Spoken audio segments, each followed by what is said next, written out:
చూడండి క్వశ్చన్ చూడండి. ఇది లాభ నష్టాల మీద క్వశ్చన్. ఇది 15% 20% అనే రెండు వరుస రుసుములకు సమానమైనటువంటి ఒకే ఒక రుసుము. సో వెరీ సింపుల్ అండి. ఏబి అనేవి రెండు రుసుములు అనుకోండి, ఏ అండ్ బి. అప్పుడు ఆ రెండిటికి సమానంగా ఉండేటువంటి ఒకే నెట్ డిస్కౌంట్ అనమాట. ఒకే ఒక రుసుము ఏంటయ్యా అంటే వెరీ సింపుల్ అండి, A plus B minus AB by 100. That is the formula అనుకోండి. ఏ అంటే మొదటి 15 ప్లస్ బి అంటే ఎంతండి 20 రెండవది, మైనస్ ఏబి అంటే ఒకటి 15 ఇంకోటి 20 డివైడెడ్ బై ఎంత అండి 100. సో దీన్ని సింప్లిఫై చేద్దాం. ఇప్పుడు మనం చూడండి దీంట్లో ఏం పోతుంది, ఇదిగోండి ఈ డివైడెడ్ బై ఈ 100 దీంట్లో 5 టైమ్స్, ఈ 5 దీంట్లో 3 టైమ్స్. సో 15 and 20 35 మైనస్ 3 ఎంత అండి 32%. సో ఫైనల్ ఆ రెండింటికి equivalent discount or net discount ఎంత అంటే దట్ ఈస్ 32%. 3 అంతర కోణాలు ఉంటాయి కదా, కోణాలంటే అంతర కోణాలే, వాటి యొక్క కోణ సమద్విఖండన రేఖల మిళిత బిందువు. త్రిభుజములోని కోణ సమద్విఖండన రేఖల మిళిత బిందువులను ఏమంటాం మనం, అంతరవృత్త కేంద్రం కదండి. దట్ ఈజ్ అంతరవృత్త కేంద్రం. దీనికి ఇండికేషన్ కూడా మనం 5తో సూచించుకుంటాం. ఓకే, వెరీ సింపుల్ అండి. అక్కడ 2 పాయింట్స్ ఇచ్చాడు, 4, 8 and 1 - 1. ఆ 2 పాయింట్లని కలిపే రేఖాఖండం యొక్క వాల్ అడిగాడండి. ఎంత సింపుల్ చూసుకోండి, 4 and 8 అండ్ ఇంకొకటి 1, -1. వాల్ మనకు తెలుసు కదా, y2 - y1. ఇదిగో దీంట్లోంచి తీసేస్తున్నా. ఓకే, ఏది తీసినా పర్లా. 8 + 1 బై ఇక్కడ కూడా 4 - 1. అక్కడ ఏది జరిపితే దీంట్లోంచి ఇది సబ్ట్రాక్ట్ చేసాం, ఇక్కడ కూడా దాంట్లోంచి అది సబ్ట్రాక్షన్. సో దట్ ఈజ్ 9/3 అంటే ఎంత 3 సార్లు. సో దాని వాల్ ఎంత అండి, స్లోప్ ఎంత అంటే దాడి. ఓకే చూడండి, ఇక్కడ 2 సరళ రేఖలు ఇచ్చాడు. ఆ 2 ఏంటయ్యా అంటే ఒకటేమో x + 2y -6 కదా, అది కూడా తీసుకొచ్చేద్దాం, = 6. అండ్ ఇంకొకటి ఏంటయ్యా అంటే 2x + y = ఎంత అండి 2. ఈ 2 రేఖల ఖండన బిందువు గుండా పోతూ వయక్షానికి సమాంతరంగా ఉండాలంటండి. వయక్షానికి సమాంతరం అంటే దాని ఫార్మాట్ ఏంటి, x = k. అంతేనా, x = k. అయితే మనం ఏంటి ఇప్పుడు ఈ రెండిట్లో x వాల్యూ కనుక్కుంటే చాలా, అదే సమీకరణం అవుద్ది, అంతే కదా. x = k ఫార్మాట్ కదా, నీకు x యొక్క వాల్యూ రావాలి. దీని నుంచి x వాల్యూ కనుక్కుందాం. x వాల్యూ కనుక్కోవాలి. ఇదిగో ఇది ఓకే, దీన్ని కూడా 2తో మల్టిప్లై చేసి తీసుకున్నాం అనుకుంది. ఓకే, ఇదిగో దీన్ని 2తో మల్టిప్లై చేసి తీసుకుంటున్నా. ఎంత 4x + 2y + 4. ఇప్పుడు దాంట్లోంచి అది సబ్ట్రాక్ట్ చేసామనుకో 2y ఎగిరిపోద్దండి. దిస్ ఇస్ లేదా ఇటు నుంచి చేద్దాం, 4xలోంచి x పోతే 3x, ఇది ఎగిరిపోద్ది. 4 - 6 ఈజ్ -2 అయిపోయింది. ఆ 2 ఇటు తీసుకొచ్చామనుకోండి.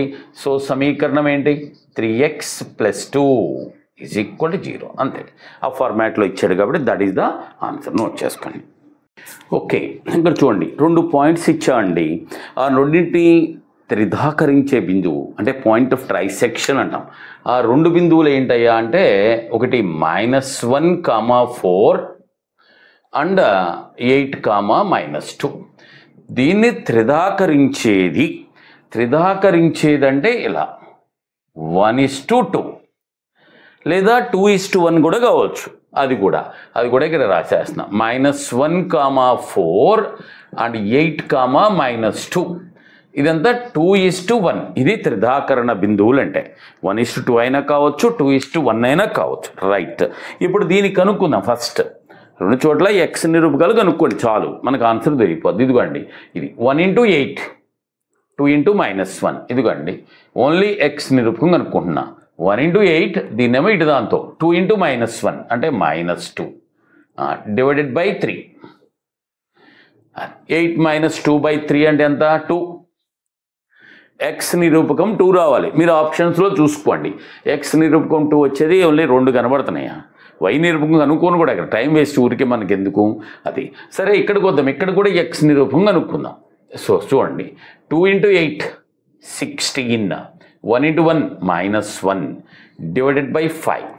ఇక్కడ ఎక్స్ నిరూపకం ఎంత 5 వచ్చింది, ఇక్కడ ఎక్స్ నిరూపకం 2, ఇక్కడ X నిరూపకం 5.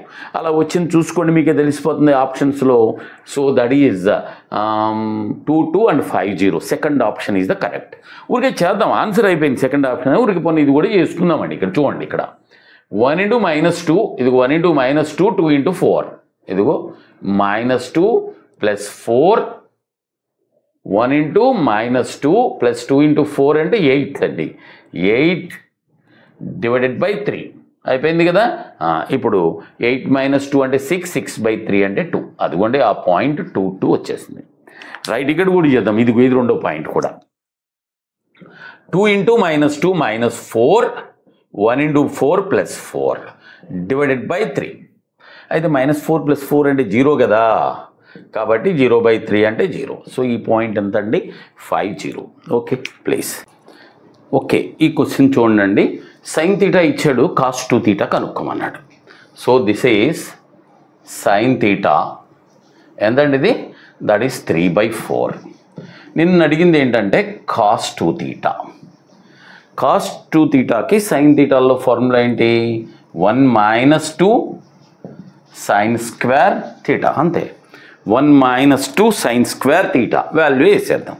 This is 1 - 2 into sin θ అంటే 3/4 కదా, దాని స్క్వేర్ అంటే ఎంత 9/16. 2 దీంట్లో 8 సార్ 8 టైమ్స్.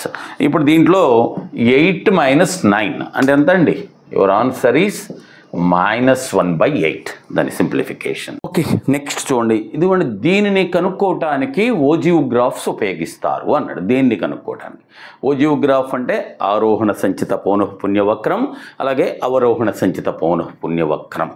ఆ రెండిటి యొక్క ఖండన బిందువు అంటే ఓజీవ్ గ్రాఫ్ల యొక్క ఖండన బిందువు మధ్యగతాన్ని ఇస్తుంది. సో మన ఆన్సర్ ఏంటయ్యా అంటే మధ్యగతము. ప్లీజ్, మీడియన్ అంటాం కదా అది. అంటే ఇలా ఓజీ గ్రాఫ్స్ ఇలా ఉంటాయి అనుకోండి, ఒకటి ఇలా ఉంటుంది, ఒకటి ఇలా ఉంటుంది కదా. ఇదిగో ఇది మధ్యగతం. ఈ రెండిటి యొక్క ఖండన బిందువు మీడియన్. ఓకే, చతురస్రం యొక్క భుజము 15% పెరిగితే దాని వైశాల్యం ఎంత శాతం పెరుగుతుంది? దీనికి సింపుల్ ఒక షార్ట్ వే ఉందండి. భుజము 15% కదా, చతురస్ర వైశాల్యం సూత్రం ఏంటి, x². అంటే అర్థం ఏంటి, x × x.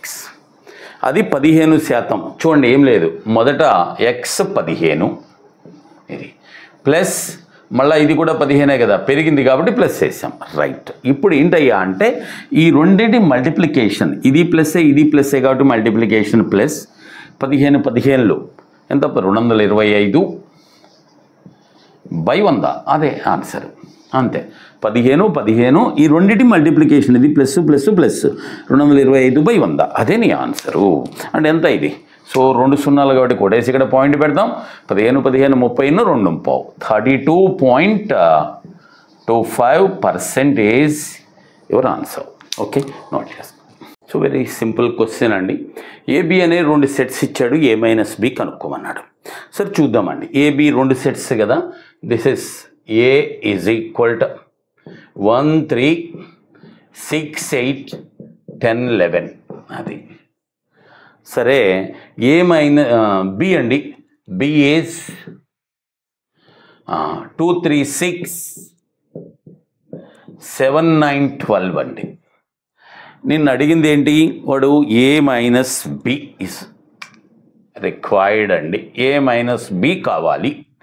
A - B అంటే అర్థం ఏంటి, ఏలో నుంచి ఉమ్మడివి తీసివేయాలి, ఉమ్మడివి తొలగించాలి. అది ఏ ఇది కదా ఉమ్మడివి, ఇదిగోండి 3 ఇక్కడ ఉంది కదా, తొలగించాయి. అలాగే 6 ఇక్కడ ఉంది కదా, తొలగించాయి. ఇంకేమీ లేవు ఉమ్మడి. ఇక మిగిలినవే ఉమ్మడి తొలగించగా మిగిలినవే A - B. ఏలో నుంచి ఉమ్మడి తొలగిస్తే వచ్చేది. సో ఏం మిగిలింది, this is 1 8 10 and 11. Okay right. Okay, next question చూడండి. ఇది క్యాలెండర్ మీద క్వశ్చన్ ఇచ్చాడండి. 2 February 2024 ఇదండి.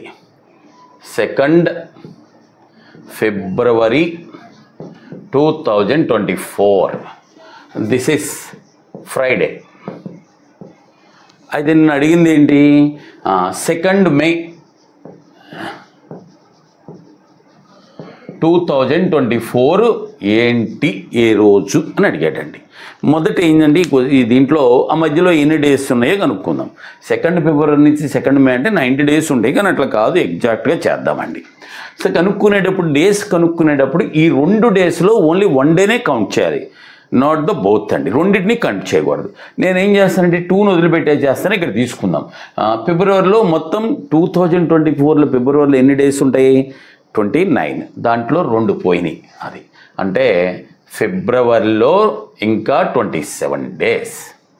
మరి మార్చి అన్నీ ఉన్నాయి, ఎన్ని 31 డేస్. ఆ తర్వాత ఏప్రిల్ అన్నీ ఉన్నాయి, ఎన్ని 30 డేస్. అలాగే మేలో ఎన్ని రోజులు ఉన్నాయి, అప్ టు 2 అండి. 2 ఇక్కడ మనం వదిలేసాం, అందుకని దీన్ని పట్టుకోవాలి, దట్ ఈస్ 2. మొత్తం డేస్ అన్నీ కౌంట్ చేస్తే దట్ విల్ బి 90. సరే, ఈ 90లో 7 పోగా ఎంత ఎక్స్ట్రా మిగులుతాయి? సో 90ని 7తో డివైడ్ చేసామనుకోండి దీన్ని, అంటే ఎంత ఎక్స్ట్రా డేస్ వచ్చేస్తాయి మనకి. 90ని 7తో డివైడ్ చేస్తే 12 ఏళ్ళు 84. ఎంత మిగిలిపోయిందండి? 6 మిగిలిపోయింది. అంటే ఈ ఫ్రైడే కంటే 6 ఎక్కువ. దిస్ ఇస్ మనకు కావాల్సింది ఏంటంటే ఫ్రైడే ప్లస్ దాని మీద ఎంత 6 కనుక్కోండి జాగ్రత్తగా, తప్పులు చేయకుండా. 6 రోజులు కలుపుకోండి. Saturday, Sunday, Monday, Tuesday, Wednesday, Thursday. So this is a day అండి? థర్స్డే, దట్ ఈస్ గురువారం. ఓకే, నోట్ చేసుకోండి.